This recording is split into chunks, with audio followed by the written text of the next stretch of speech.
In this video, we're going to cover the image QML type. Now, we're not going to cover every aspect of this because it gets a little more advanced than what this series covers, but we're going to show you the basics. Now, the image type is one of the more popular types because it's just so easy to work with, and you can add a lot of eye candy very, very quickly. Let's go ahead and scroll down. Looking at the documentation, you see that right away, this thing is awesome. You can actually build upon this and do like an animated image or an animated sprite. So you can actually do animations very quickly. We're going to cover the basic usage, which is something we've already seen. Image, source, and then you can have a local or remote file. There's some things you need to be aware of. First off, this uses OpenGL, meaning it's lightning quick. One of the caveats being is that, well, if you have a local file, that local file is preloaded when your application starts. So if you have a massive graphic, it's going to try and load that at application start, which will kill your startup time. So buyer beware, don't load massive graphics into your program. Automatic detection of file extensions, that's right. You can have a PNG or a JPEG, it doesn't matter. It'll automatically detect it for us. And performance, like I said, it will load locally immediately. The user interface is blocked until it's complete. Large image needs to be loaded. You can do it on a low priority thread using an asynchronous method, which is way more advanced than what we're going to cover. However, it's actually not super hard. Might touch on that later in this series, but more of the advanced stuff like loading massive maps and things like that's a little more advanced. And you can get all sorts of different properties out of here.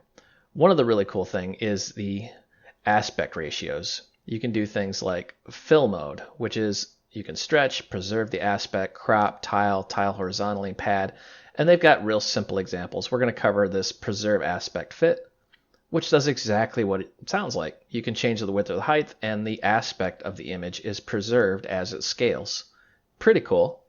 So let's just dive on in here.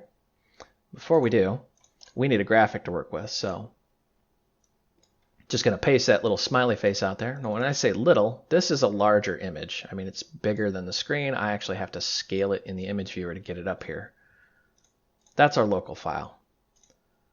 Now, first thing we want to do here is add our local file. So we're going to add this into the resource here. You see this little folder that says resources? I've covered this in depth in the Qt widgets tutorial. It's actually really simple. A QRC file, this guy, is a Qt resource content file, meaning everything in this file gets compiled and baked right into the binary executable, which includes our QML file that we've been working with. We're just going to right-click, open an editor, and we're going to add a prefix. Prefix is just a fancy term for virtual directory. So we're going to make a virtual directory called images.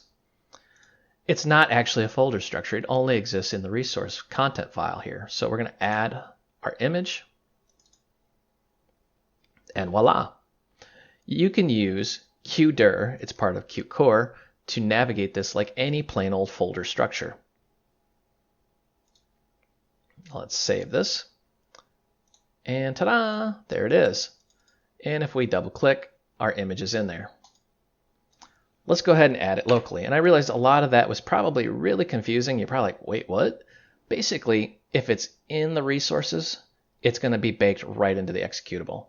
And we're going to touch base on that a little bit later on in this series, where there can be some craziness happens where you don't know if you're loading locally or in the resource or remotely, and QML gets a little bit confused sometimes. But we're going to start super simple. We're going to call this local image source. This is where things get a little interesting. This is where we're saying, hey, is this local to the disk? Is it local to the resource? Is it on the internet or a network location somewhere? So one thing we can do is we can say images/smile. Notice I'm not doing smile.jpg or PNG or anything like that. I'm just going to load this up and run this, and you see, whoop, there's our image, but it's massive. We got to scale this puppy down. So let's say width, I want this to have a width of 300. Save and run. And well, it did make the width of 300, but now it looks like a cone head, which is kind of funny actually. So we could do something like this and guess, well, I'll just guess 200. But now he's a little, looks kind of like smushed. Maybe it's 100. Let's see what happens there. Nope, that's not going to work. So there's an easier way here. What we're going to do is the fill mode. And what we're going to say is image dot, and we want the preserve aspect fit. Notice there's a crop and a fit. Crop will actually, it's like taking a pair of scissors and crop it right off. We want fit, meaning it's going to scale that whole image and make it beautiful. So we only have to worry about either width or height, and it'll scale it accordingly. To prove that, let's change this to height. And there we go, same thing. So it doesn't matter whether you do width or height, as long as one of them is set, it will actually preserve the aspect ratio. Now we want to try and position this, and I'm going to make what's called a property. Notice how a property has a type, a name, and a value. Well, we're going to say var, and this actually is very reminiscent of JavaScript. I'm going to put some question marks because it's not truly JavaScript, but it looks like JavaScript. So we have a property that we're adding to our window. It is a var type, and let's call this something unique, like middle. And the value is going to be the height of the window divided by 2. So what we're going to say now is we want to set the XY position. We're going to say X, we want this at 300. Y, we want to put this, well, let's say in the middle. But we want to offset that by 100. There you go. There's our image in all of its glory. Go ahead and kill that. So just to recap, we can set the preserve aspect fit. We can scale this accordingly. It doesn't matter if we do width or height, and it just seamlessly works. It's actually really cool.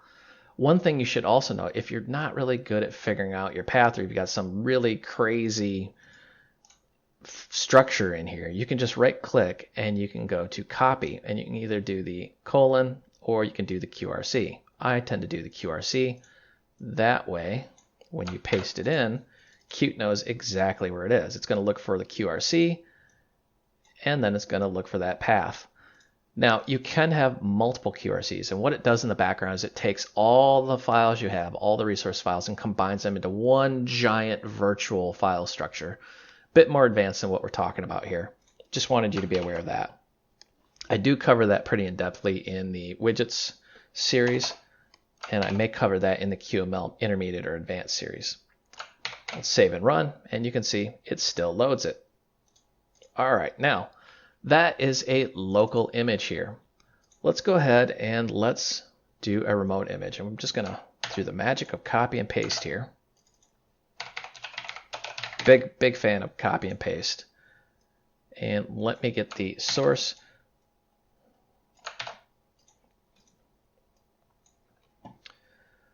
All right, so we're going to set this to 100.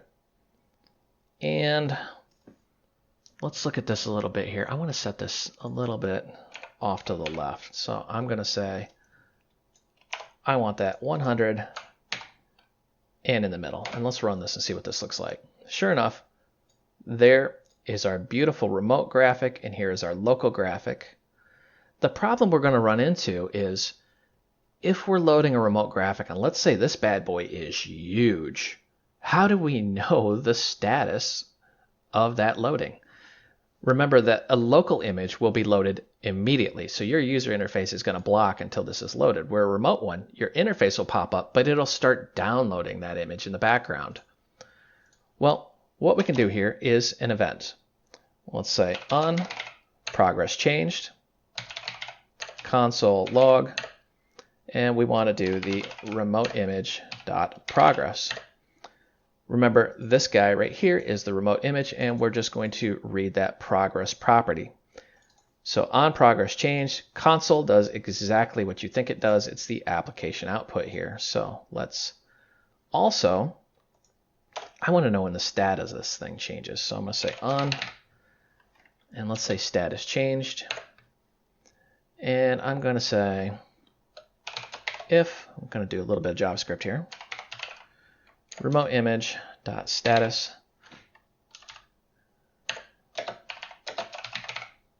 and I want to say image dot ready. Then I'm going to say console dot log.